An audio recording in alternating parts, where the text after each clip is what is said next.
तो hello my dear friend, my name is S Ahmad. Welcome to my channel. तो आज हम बात करेंगे एनसीईआरटी के चैप्टर नंबर 4। न्यू सिलेबस है, चैप्टर नंबर 4 होगा, जो पहले चैप्टर नंबर 5 था।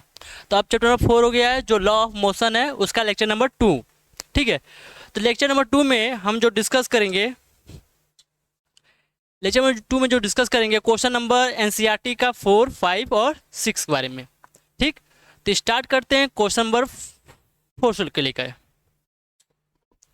ये पहला क्वेश्चन क्या कह रहा है?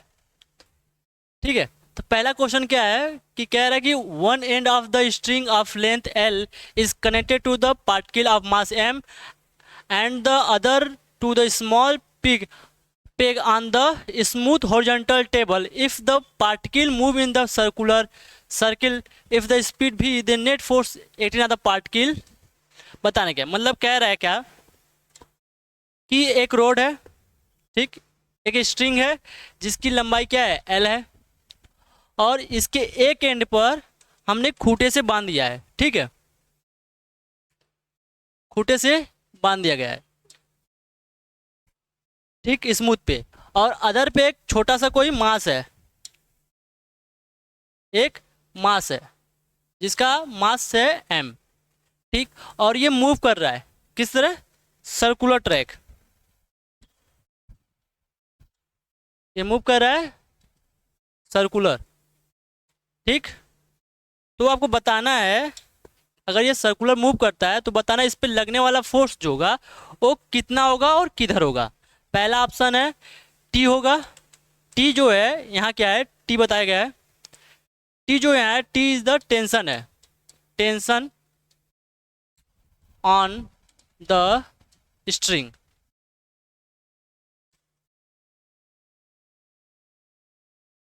स्ट्रिंग मतलब धागे पे लगने वाला जो बल है और टेंशन है वो क्या है, टी है। तो इस पे जो लगने वाला फोर्स होगा, नेट फोर्स ऑन एम क्या होगा वो बताना है। पहला ऑप्शन है टी होगा, दूसरा ऑप्शन है t minus m we square by l होगा, t plus m we square by l, और या जीरो। तो देखते हैं क्या होगा। देखिए, अगर ये मास मूव कर रहा है, मतलब अगर किसी एक धागा लेते हैं और उस धागे पे किसी ऑब्जेक्ट को हम बांध देते हैं, अब जब से हम घुमाएंगे तो क्या करेगा, सर्किल घूमेगा, तो उस पर लगने वाला फोर्स कौन होगा, एक ही फोर्स होगा जो स्ट्रिंग के अंदर लगेगा, सेंटर की तरफ लगेगा। धागे जब घुमाएंगे क्या अंदर की तरफ लगेगा, उसी अंदर जो लगता है उसे बोलते हैं सेंटीपीटल फोर्स,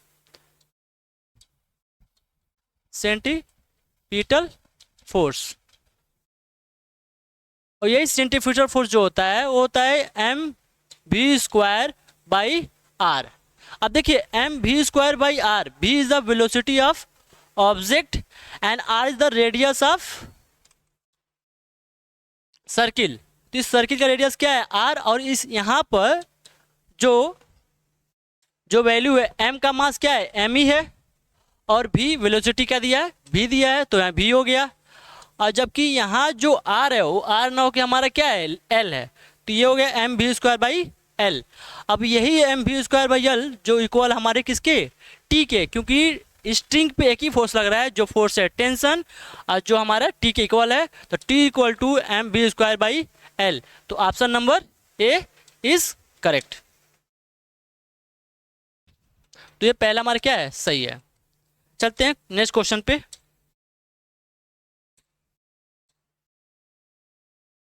ठीक है, तो ये क्वेश्चन नंबर 5। क्वेश्चन नंबर 5 क्या कह रहा है, पढ़ते हैं इसको। A constant retarding force of 5 Newton, यानी फोर्स लग रहा है 50 न्यूटन, सॉरी 50 न्यूटन। अब देखो रिटार्डिंग मतलब क्या है, उसको रिटार्ड मतलब रिड्यूस करना, मतलब उसको खींचा जा रहा है, ऑब्जेक्ट मूव इधर कर रहा है लेकिन उसे पीछे खींच रहे हैं, उसे बोलते हैं रिटार्डिंग, मतलब उसको रोकने का काम करना। मतलब कोई मान लीजिए आपके पास साइकिल मूव करके आता हुआ है, आप उसको फोर्स लगाएं, रोक रहे हैं, तो रोके गए जो फोर्स लगाते हैं उसे बोलते हैं हम रिटार्डिंग। तो ये रिटार्डिंग फोर्स होता है। तो ये क्या होगा, माइनस, क्या होगा, माइनस,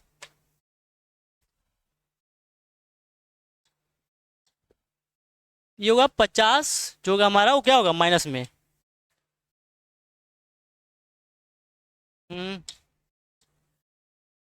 निगेटिव में 50 होगा। ठीक, ये हो गया। Applied on the body of mass 20 kg, और उसका मास दिया है m, उसका मास दिया है m, कितना 20 kg। ठीक, moving the initial speed, moving 50 metre per second, यानी प्रारंभिक उसका स्पीड जो है, वेग है, वो क्या है, u जो दिया है वो दिया है 15 मीटर पर सेकेंड। ठीक, how long does the body take to stop, कितने समय के बाद बॉडी रुक जाएगा। एक फिगर बनाते हैं, मान लीजिए एक कार है, ठीक, ये कार है और ये कार क्या कर रहा है, मूव कर रहा है। इस कार का जो कार के पहिए द्वारा जो फोर्स लगाया गया, इमेजिन तौर पे रिटार्डिंग फोर्स जो फोर्स है वो आपका दिया है 50 न्यूटन। ठीक, और ये जो इसका इनिशियल स्पीड है u, वो दिया है आपको 15 मीटर पर सेकेंड। कितने समय बाद, जब ये ड्राइवर ने ब्रेक लगाया होगा तो कितने समय के बाद ये कार जाके रुक गया होगा, और टी बताना है। टी टाइम क्या होगा, तो बताना है टी टाइम क्या होगा। अब देखिए हमें क्या क्या पता है, एफ पता है, एम पता है, यू भी पता है, हमें टी चाहिए। तो देखो जिस एफ पता है वहां से हम क्या निकाल सकते हैं, इस एफ के जगह से हम क्या निकाल सकते हैं, एफ इक्वल टू क्या होता है, एम इंटू ए, मास इंटू एक्सेलरेशन। तो एफ इंटू ए, और कितना दिया है 50 न्यूटन, माइनस में 50, मास कितना है 20, यहाँ 20 रख दिए, ए इंटू ए इक्वल टू 50। तो ए कितना आएगा आपका 50/20, माइनस में 0 0 गया, माइनस में 2.5 metre per second.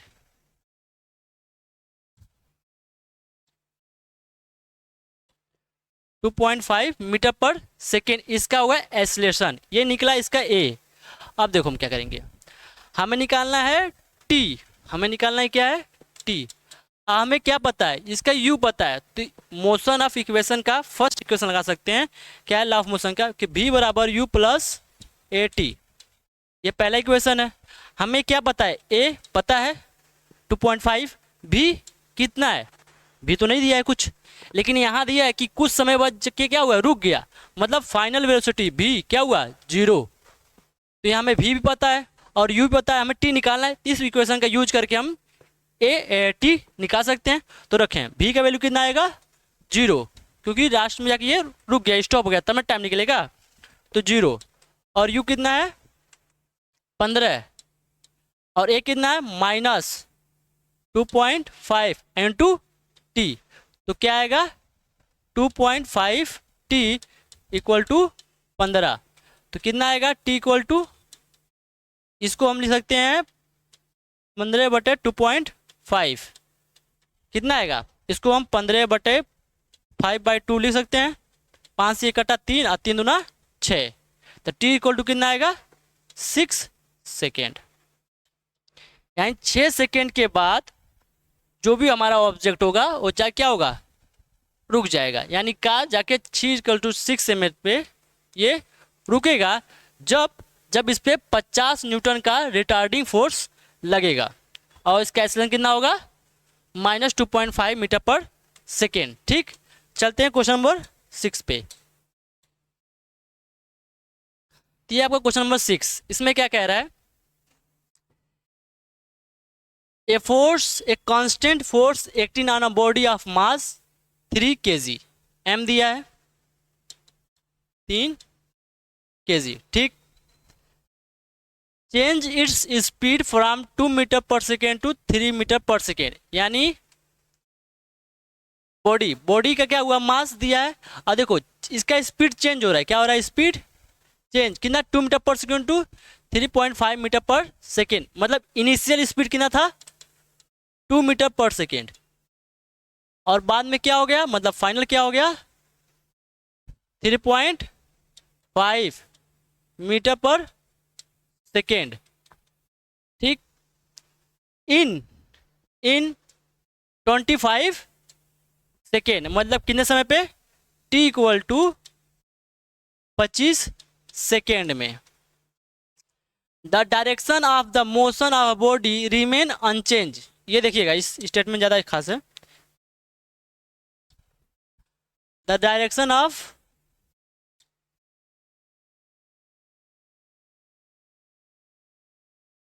Remain unchange, the direction of body of the remain unchange. इसको जानिएगा, what is the magnitude and direction of force, यानी फोर्स बताना है और फोर्स पे लगने वाला, फोर्स बताना है, फोर्स का मैग्नीट्यूड क्या होगा, साथ साथ उसका डायरेक्शन क्या होगा। देखिए क्या पता, आपको मास पता है, इनिशियल स्पीड पता है, फाइनल स्पीड पता है और टाइम पता है। तो देखिए यहाँ पर भी यू टी दिया है, तो क्या ए निकल जाएगा? क्यों ए निकालना है हमें? क्योंकि हमें फोर्स निकालना है।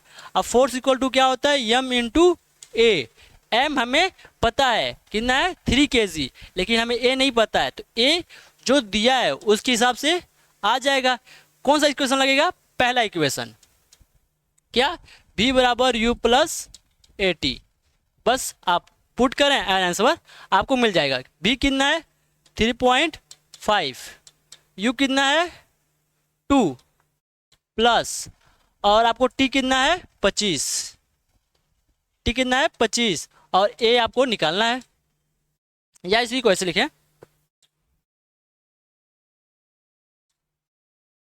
आपको a निकालना है और t दिया है 25। ठीक, अब क्या करेंगे, इसमें से माइनस करेंगे, यानी 3.5 माइनस 2 इक्वल टू 25 इंटू ए, कितना आएगा 1.5 इक्वल टू 25 इंटू ए। तो ए इक्वल टू कितना आएगा आपका, इसको 3/2 लिख सकते हैं, तो ये 3/2 इंटू 25, और ए इक्वल टू कितना होगा 3/50। आप नहीं निकालेंगे क्योंकि आपको ए नहीं पूछा, आपको पूछा है फोर्स, कैलकुलेशन कम करना है। तो क्या करेंगे, आप ए का वैल्यू इसमें पुट करें, कुछ ना कुछ अपने आप कट पिट जाएगा। देखें क्या होगा। अब देखिए एफ इक्वल टू क्या होता है, एम इंटू ए। एम का मास कितना दिया आपको 3 इंटू ए कितना है 3 बाई कितना है 50, कितना आएगा 9/50। अब आपको ये डिवाइड करेंगे, तो आप क्या करें, 9 को 5 डिवाइड करें और 10 लगा दें, ये कितना आएगा आपको, या नीचे ऊपर 2 से मल्टीपल कर दें, सीधा 18 हो जाएगा, नीचे हो जाएगा 100 डिवाइड करेंगे 0.18 answer. F equal to 0.18 newton इस पे फोर्स लगेगा। ये आपका 3 क्वेश्चन। ठीक, तो मिलते हैं नेक्स्ट वीडियो में, जिसमें हम बात करेंगे इसी लॉ ऑफ मोशन के लेक्चर नंबर 3 में, और जिसमें कुछ और क्वेश्चन आएंगे, क्वेश्चन 7, 8, 9 और 10 क्वेश्चन होंगे। अगर आपको कोई डिस्क्रिप्शन नीचे मैंने अपना टेलीग्राम लिंक दिया है, आप उस पर ज्वाइन कर सकते हो। उसमें जो भी आपका डाउट हो आप उस पर अपलोड करें, उसका जवाब तुरंत आपको मिलेगा। और इसका वीडियो का लिंक, मतलब नोट्स का वीडियो के नीचे लिंक आपको मिल जाएगा।